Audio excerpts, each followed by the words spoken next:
मण्डली आउँदा मिठो बोली गुरुबाउले चाहिँ त्यो भाइ एकदमै असल छ भन्ने, तर बाहिर चाहिँ त्यो भाइको बोली चाहिँ के छ त? फोहोर बोली वचन छ। प्रियजनहरू, कहिले सोच्नु भएको छ? फोहोर बोली वचन है। मलाई थाहा छैन तपाईँहरूले कति राम्रो बोल्नुहुन्छ भन्ने कुरो है। मलाई थाहा छैन, तपाईँलाई सायद आउँदैन पनि होला फोहोर बोली वचन बोल्नलाई है। मैले देखेको छु जब जवानीको झगडा पर्छ नि, मैले देखेको छु कस्तो फोहोर बोली वचनहरू चाहिँ जवानहरूले बोल्दछ। प्रियजनहरू हेर्नुहोस् है। अनि हामी भन्न चाहिँ के भन्ने त? म ख्रिस्टमा चाहिँ जिउँछु, परिवर्तन हुन्छु भन्ने, तर हाम्रो बोली वचन चाहिँ के छ त? फोहोर बोली वचन छ। हेर्नुहोस् है। आज हामी यो युथ क्याम्पको लागि 3 दिनको लागि यहाँनिर आएका छौँ। हिजो 1 दिन बितिसक्यो, आज सुरु भइसक्यो। प्रियजनहरू हेर्नुहोस् है। हिजोसम्म तपाईँले कस्तो बोल्नुभयो भन्ने कुराले प्रभाव पार्दैन। प्रियजनहरू हेर्नुहोस् है। तर आज हामी ख्रिस्टलाई चिनेर पनि अझै त्यही फोहोर बोली वचन बोलिराखेको छौँ भने तपाईँ र म कहिले सुध्रिने? सोच्नुहोस् त, कहिले सुध्रिने? हामीलाई यी कुराहरूले चाहिँ परमेश्वरको नजिकता जानबाट चाहिँ के गरिराखेको छ त? रोकिराखेको छ। प्रियजनहरू, हामी यति घिनलाग्दा जवानहरू भइसकेका छौँ नि, जुन कुराहरू न मण्डलीको गुरुबाउले भन्यो भने जवानहरू न रिसाउने हो, न चर्चै नआउने हो, उहाँहरू भन्न पनि सक्नुहुन्न। तर हामी यतिसम्म भइसकेका छौँ कि हामी परमेश्वरको आज्ञा त पालन गर्दैनौँ। शनिबार मात्र चर्च आउँछौँ, अरू दिन चाहिँ हाम्रो हरेक क्रियाकलाप चाहिँ के भइरहेको छ त? रिस, क्रोध, डाहा, निन्दा अनि फोहोर बोली वचन चाहिँ हामीले बोल्दै हिँडिराखेका छौँ। प्रियजनहरू हेर्नुहोस् है। त्यति मात्र होइन, हामीलाई हरेक दिन चाहिँ के गरिराखेको छ त?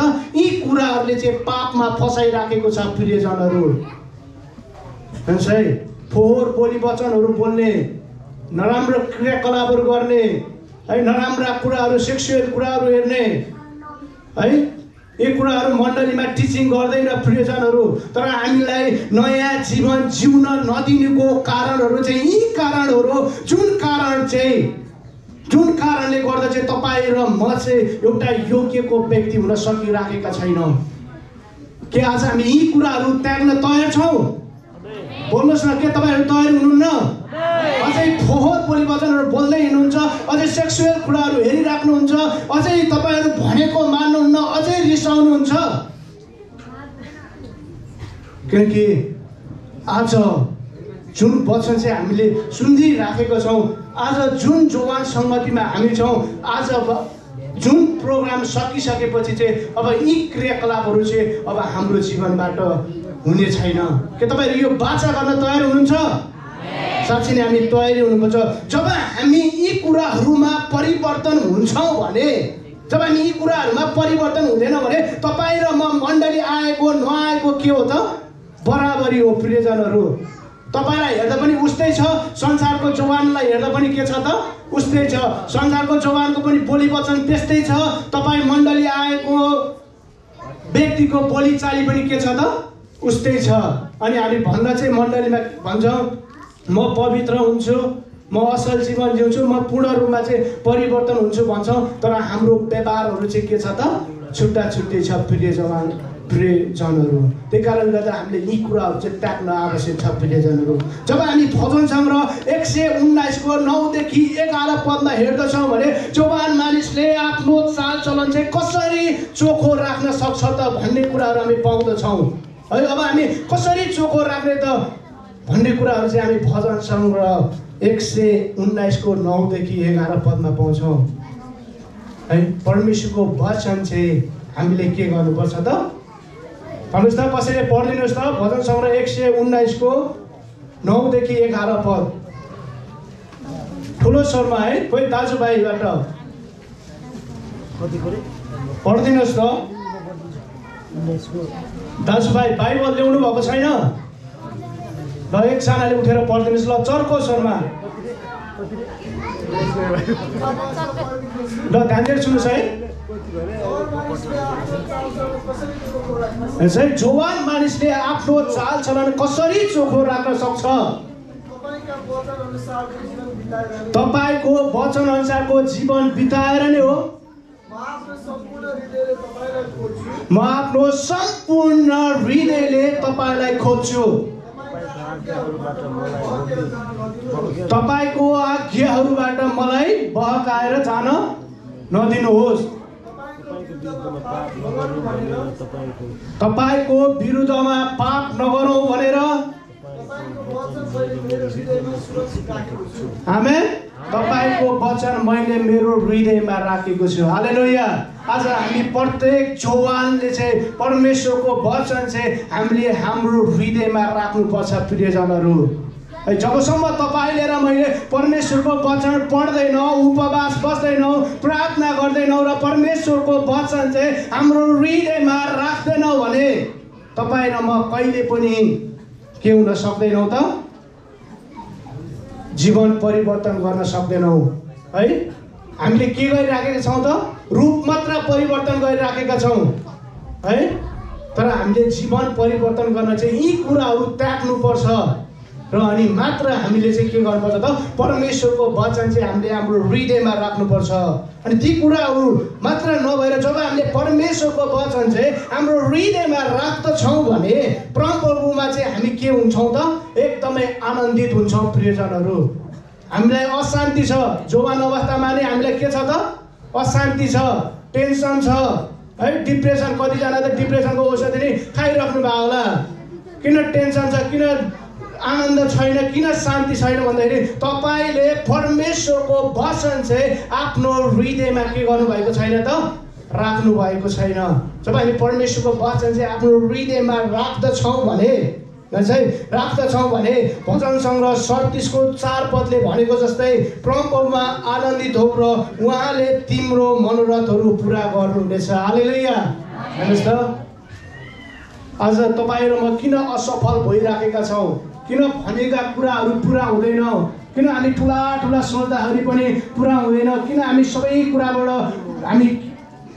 कुराबाट किन हामी एकदमै टाढा भइराखेका छौँ भन्दाखेरि हामीले परमेश्वरको वचन चाहिँ हाम्रो हृदयमा राखेका छैनौँ प्रियजनहरू। तपाईँ सफल हुन चाहनुहुन्छ भने, तपाईँले गर्नुभएको कामहरूमा तपाईँ सफल हुन चाहनुहुन्छ भने तपाईँले परमेश्वरको वचन चाहिँ आफ्नो हृदयमा राख्न आवश्यक पर्दछ प्रियजनहरू है। जब हामीले परमेश्वरको वचन आफ्नो हृदयमा राख्दछौँ भने हामीलाई कुनै कुराको अभाव हुँदैन प्रियजनहरू। भजन सङ्ग्रह 34:10 हामीलाई भन्दछ, जवान सिंहहरू कमजोर होलान् र तिनीहरू भोकाउलान्, तर परमप्रभुको खोजी गर्नेलाई कुनै उत्तम कुराको के हुँदैन त? अभाव हुँदैन प्रियजनहरू। त्यही कारणले गर्दाखेरि तपाईँ र मैले चाहिँ ख्रिस्टमा चाहिँ के गर्नुपर्छ त? पवित्र जीवन बिताउनुपर्छ। अब अन्तिममा रहेको छ हामीले चाहिँ प्रार्थनाको जीवन बिताउन अत्यन्तै आवश्यक पर्छ प्रियजनहरू है। हामी जवान छौँ, अब हामीलाई के छ त? प्रार्थना गर्नै आउँदैन। अनि प्रार्थना गर्न आउँदैन है। कसैले ल बाबु तिमी प्रार्थना गर्दैौ त भनेर पास्टर बुबाले भन्यो भने हाम्रो खुट्टा के हुन्छ त? लग लग लग लग काम छ। मेरो नाम नभन्दिनु हुन्थ्यो, मलाई नभन्दिनु हुन्थ्यो। हामीले प्रार्थनामा समय बिताएका छैनौँ प्रियजनहरू। प्रार्थना गर्नु भने के हो भन्नुहुन्छ भने परमेश्वरसँग बातचित गर्नु हो प्रियजनहरू है। अनि परमेश्वरलाई चाहिँ जब हामी बातचित गर्दछौँ भने परमेश्वरले हाम्रो जीवनमा चाहिँ के दिनुहुन्छ त? आशिष दिनुहुन्छ। अनि प्रभुको इच्छा के हो भनेर हामीले चाहिँ बुझ्नलाई आवश्यक पर्दछ। अन्तिममा म तपाईँहरूलाई एकजना व्यक्तिको विषयमा भन्न गइरहेको छु है। त्यो व्यक्ति चाहिँ मिसनरी हुनुहुन्थ्यो है। अनि उहाँको नाम चाहिँ साधु सुन्दर सिंह। कतिजनाले नाम सुन्नुभएको छ?